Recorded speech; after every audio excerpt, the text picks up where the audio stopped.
And now, the last word with Rick Casey.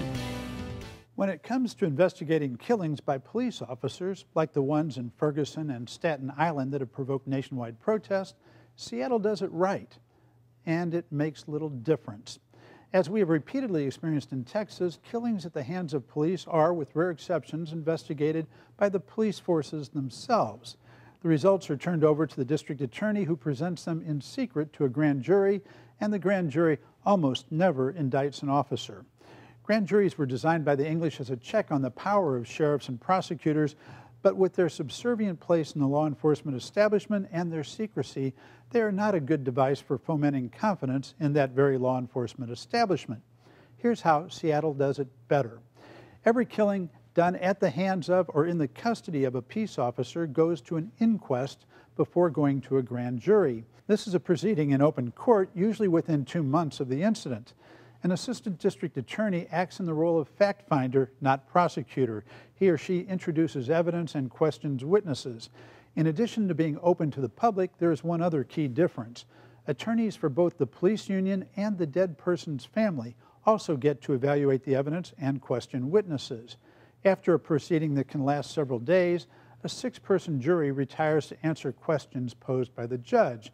They usually include whether the officer had reason to believe he or someone else was in danger and whether he used unreasonable force. The finding is advisory and need not be unanimous. The procedure was initiated in 1982 after a series of killings by Seattle police of members of racial minorities. As it happened, I covered the first such inquest for the Seattle Times. I found the jury's 4-2 vote for the officer to reflect the ambiguity of the evidence. The system of airing the facts in public has increased public trust, Seattle officials say, and cut down on the number of lawsuits that previously were the only way to obtain detailed information. But what they didn't do is change the sometimes egregious behavior of some Seattle officers. Jenny Durkin was faced with a number of high-profile police shootings shortly after she became U.S. Attorney in Seattle in 2009, 27 years after the inquest system was initiated.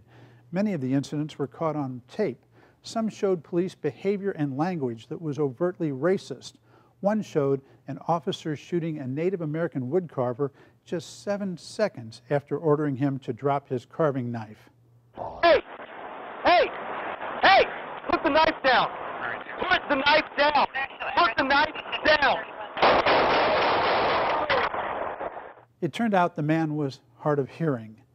Yet not only did these officers not face local prosecution, but Durkin said that after investigation, she didn't pursue civil rights cases because jurors would find the officers either feared for their safety or were following their training, either finding of which would excuse them.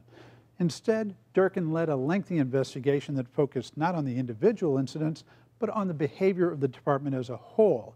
This investigation developed conclusive evidence that, quote, the Seattle Police Department had a pattern of using unconstitutional force and found troubling evidence that it acted with racial bias. That, she says, has led to community efforts to reform, though resistance in some quarters was strong and years of work remain, she said.